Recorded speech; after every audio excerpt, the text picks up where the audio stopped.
What up, world? It's the GoalNet here, giving you a preview of my new Warrior CR1 stick. Maybe if you live in Iraq or aren't a hardcore goalie, you may not realize it, but the Warrior CR1 has quickly crept up and might be the most popular composite in the NHL. If not, it is a clear number 2 behind the Bauer Supreme line. So what you see here is a whole row of the current sticks I have in my arsenal. The NXG stick's actually broken. It's got a broken blade, but pretty good just to do weight comparison. If the NXG were Bauer's top end stick right now, it would still be one of the lightest on the market. As well, the NXG still has a loyal following in the pros, so just kind of relevant for data points as we look at new products to keep that run around for weight purposes. So here's a look at the Warrior CR1 that I bought via the Goal Crease. We take a look. Warrior's touting the Minimus Carbon 1000 material. We got the CR1 logo on the blade. So the R stands for ritual, and then CR1 is the actual product name. So most people obviously are referring to this as CR1. Got the Warrior logo on the paddle there, as well as a black graphic with some detail. And we've got the lime green kind of fade pattern going on in the grip area. And then as you can see going up the shaft, we've got some ribs. These rails, as Warrior calls them, are actually designed to help your hand slide up and down the stick. And there's actually not any real grip area. It feels like there's a little bit right here, but generally speaking, there isn't any grip on this green area like you might find with some of the Bauer or CCM sticks. And the reason Warrior did that is that I think that's a pretty polarizing option.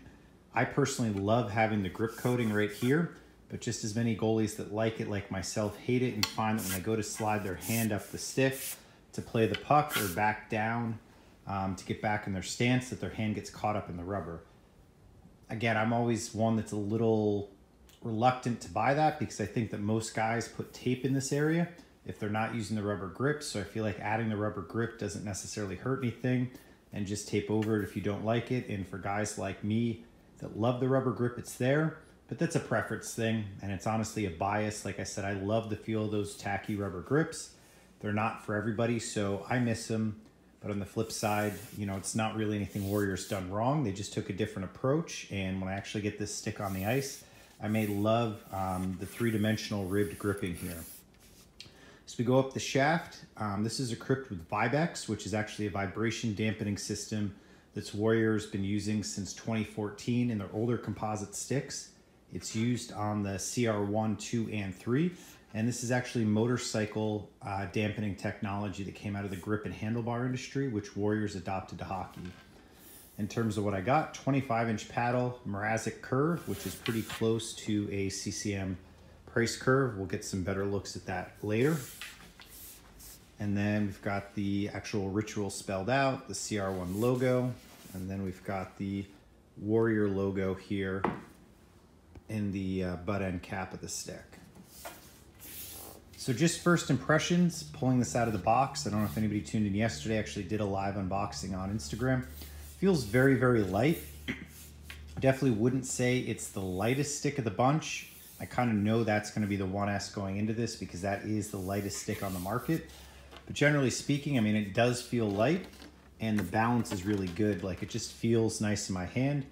And really excited to get out there and use the price curve. For anybody that's followed any of my other videos closely, or any of the content I post around sticks, you might notice that I normally use a 26-inch paddle, and I'm back to the 25.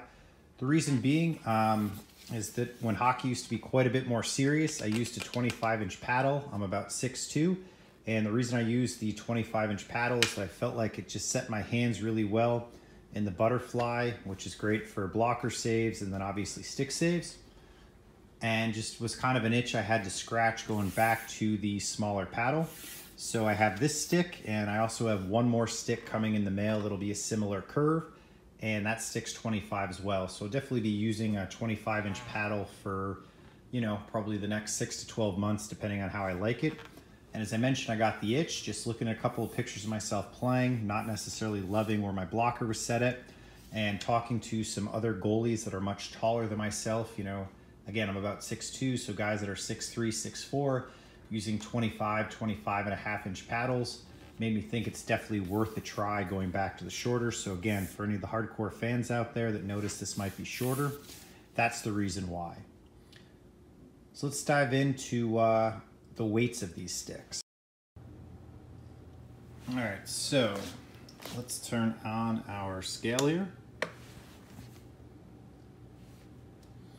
All right, we got this zeroed out. So the first stick we're gonna put up is the Bauer NXG. And again, as I referenced in the beginning of this video, still super popular stick in the NHL, even though a lot of them are skinned as 1S models, and still would be one of the lightest sticks on the market. So I always think this is a great stick to include when we're looking at weight. As you'll see, the Bauer sticks always have a unique paddle curve, so sometimes it takes a second to get these quite balanced, but pretty good with that. And for those of you that can't see with the backlit, we are weighing in at 1.56 pounds. There it goes, clearing out the backlits off. So again, it's the Bauer NXG stick coming in at 1.56. Next up is the Sherwood 26-inch paddle BPM 150 model.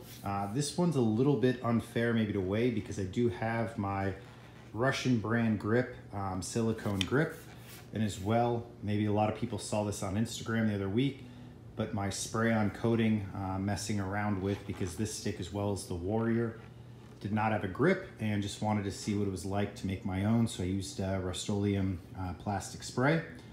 The Sherwood's a much different boat than the Warrior for anybody that can't tell at home, but if you can see how well the light reflects off this stick, it's literally coated in like a clear finish that is literally slippery. So in my opinion, there's no way to use this stick without either a tape grip or some type of rubberized coating here. The Warrior is a different animal. It has a grip, it's just not the tacky rubber grip that we see on some of the other sticks in the market. So again, really excited to get that Warrior out there and kind of see what that grip feels like on the ice. And if I don't care for the stock Warrior grip, I'll try my spray-on coating, or might even mess with a sniper skin. But aside from kind of the clear gloss on the Sherwood, I'm a big fan of this stick. It's made with graphene, which for anybody that knows materials, that's a pretty great material. Very light, very durable, used in lots of industrial applications. But the other thing I love about this stick is the rebounds.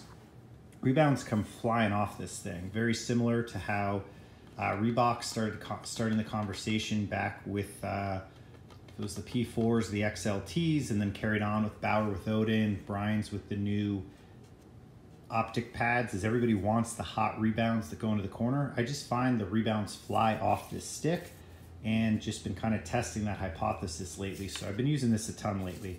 I know going into this isn't the lightest stick. Again, the NXG was 1.56, and it's a little bit of a handicap to the Sherwood where we've got the tape as well, Black Tape Bandits. But anyway, let's put this on the scale and see where she comes in. All right, so we got the zeroed out.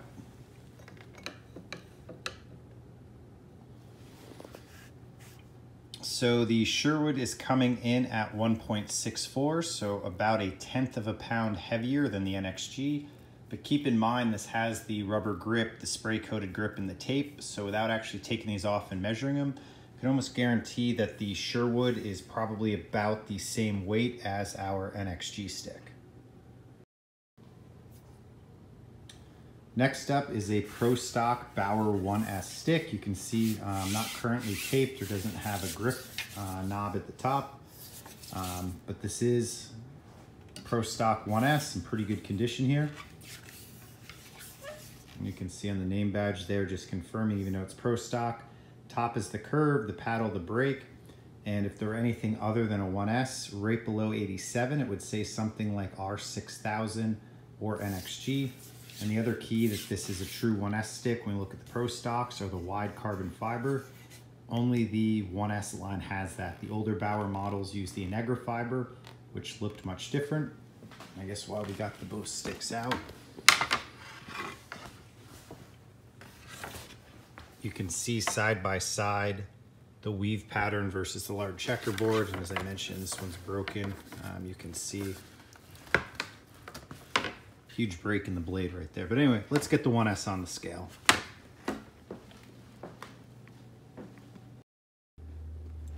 All right, so got our scale zeroed out. And the 1S is coming in at 1.49 pounds. So if you remember from just a moment ago, the NXG was coming in at 1.55 from memory. So it's about 0.5 pounds lighter than the NXG stick. And there you can see it on the screen, 1.49, so about 0.6 pounds lighter. And again, that's the Bauer 1S stick, which is the lightest stick on the market.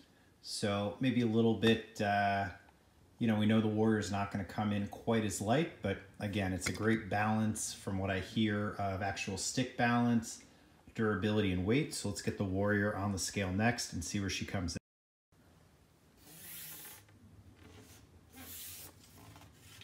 All right, so here's the Warrior.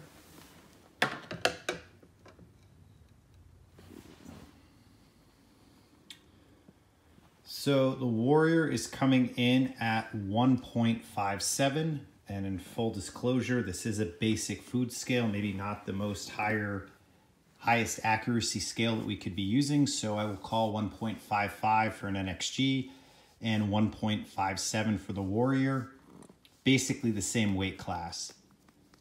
So as you can see, it's not the lightest stick on the market. However, it is really, really light and definitely in the conversation, you know, for about as light as sticks are really, because other than the 1S, it's right up there, you know, in terms of weight for every other stick on the market. So if you're kind of wondering why I bought a Warrior, at the risk of sounding like a crazy consumer or fanboy, just seeing so many guys in the NHL switch really made me curious what's so great about this stick, what's so exciting, and how did we get so many guys switching to this stick? I did have the opportunity to ask Warrior a few questions about it, and the general feedback I got about why they find people switching is, first and foremost, they had a ton of guys in the NHL. I don't have the stats, maybe necessarily like Patch Tracker would, but when we go back a few years and foam core was the dominant technology for sticks in the NHL, you know, Warrior was #1 or maybe #2 behind CCM. I'd have to get data to track that, but point being, they had a really loyal following. So as they came out with a great pro NHL level composite, they naturally had some good fortune where the reps had the relationship and they were able to convert a lot of guys. Secondly, and I've said this 2 or 3 times now, probably in the video, but it is the story on this stick, is it's just really well balanced. From what I hear, it is great for shooting and passing.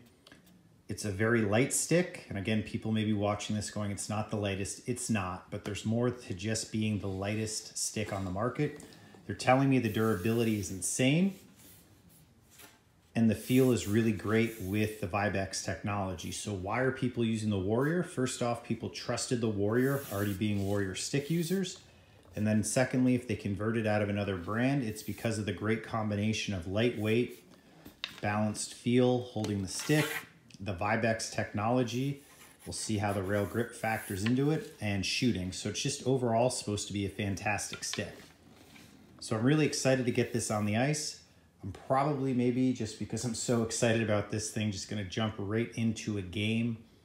I skate 2 or 3 days from now, but if not, next time I get out to a practice section next week, I will definitely be using this stick. And let's call out the obvious as well. This thing's going to look phenomenal with Black Tape Bandits. So go through this one more time. There's the Minimus Carbon. There is the rail grip system. It does not really have a little bit right there, but not to the extent we'd see on some of their sticks in the market. It does not have the rubberized grip, but it has the rail system that's designed to give you texture and security when you slide your hand up to play the puck or back down to take your position. And it's a 25-inch wedge curve, which is the Mrazek, which is very close to a Price CCM curve. And let's just take a look at the curve as well. Haven't showed that up. So the curve, you know, wedge mostly back in the heel of the stick. And then this is the round toe as well. For anybody that follows Price pretty hardcore, I've posted this on Instagram as well. He personally has switched to a square curve, but this is a clone of what was the Price retail curve. And this is also a curve that when I used the 25-inch sticks quite a few years ago in college when hockey mattered quite a bit more, or at least I cared about it, I used to use a wedge style curve like this. So again, really excited not only to test this Warrior stick, which is taking the NHL by storm this year, but also going back to the wedge style curve and the 25-inch paddle. So please stay tuned. We'll definitely be posting updates on how I actually like the performance of this stick via thegoalnet.com and also via @thegoalnet on Instagram. Thanks everybody for tuning in. Have a good one.